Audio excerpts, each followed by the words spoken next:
This is a prose poem called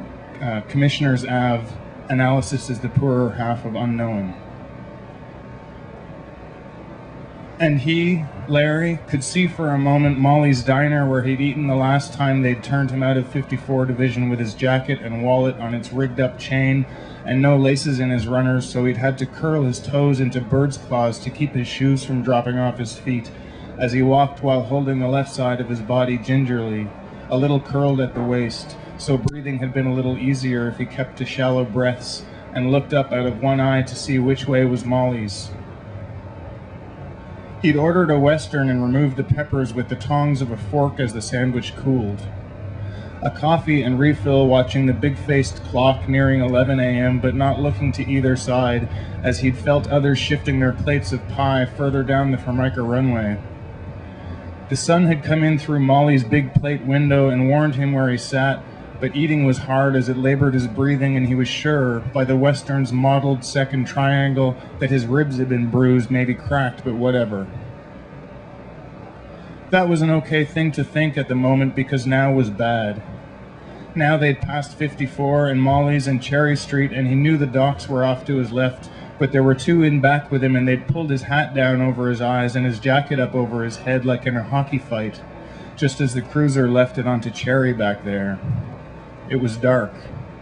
One was talking away to the two in front about their last shift and the wife of one of them being no good at curling, and how Cheryl's brother Jack was giving him a hard time about widening his driveway without the city's permission. And one in front got happy about having been given tickets to a game this coming Wednesday, and he exhorting others to come over for pops afterward, and he'd give them the play-by-play.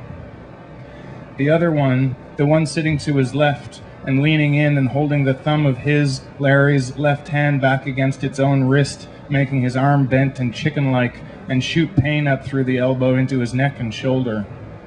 was whispering some pretty menacing shit into Larry's ear about being worthless and knocking a clue into his shit-ass brains with a tire iron after he'd broke both his ankles and cut off his alky-soaked tongue. He pressed his knees together and kept his head lowered. It'd be best if he did nothing to piss off the other three who were into the price of land in the Muskokas as compared to places south on Lake Erie where there were bikers. Besides, it would only get more polluted with options for landfill dwindling and no end in sight for steelworks around Hamilton.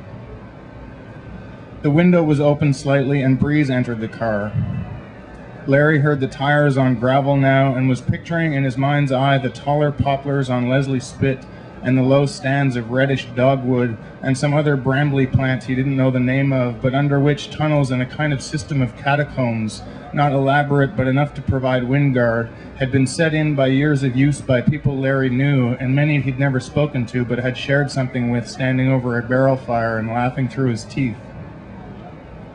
He could see also the weirdly bent metal rebar that stuck out of the shelves of concrete piled up around the water's edge, and how it looked alien, or maybe like entombed or calcified entrails of animals long dead, and the lake would get up some nights and wash in under the slabs, making slapping and growling noises you could listen to for hours if you had something in you that night. The car stopped and he heard a door from a second car open and swing shut again just feet from them. The one with his thumb said, "Get out, fuck," and put a hand at the back of his head and bent him over like they were entering a squad car, not exiting, because it was wrong to have one, never mind two of them in the back with him, he knew.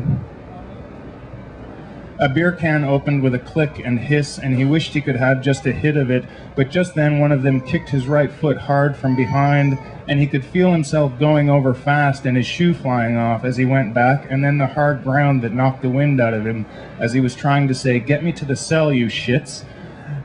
And then it started in earnest, the blows and kicks, and they picked him up again and held him aloft, and the blood he could taste thick in his mouth, which wasn't that bad, but he wanted to see them if it was going to be this way tonight.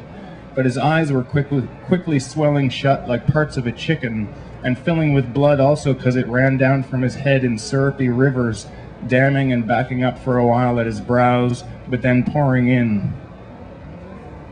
Head injuries, Larry knew, bled like snot, and their reverberations shuddered back into the past and out well into the future, whatever that was now.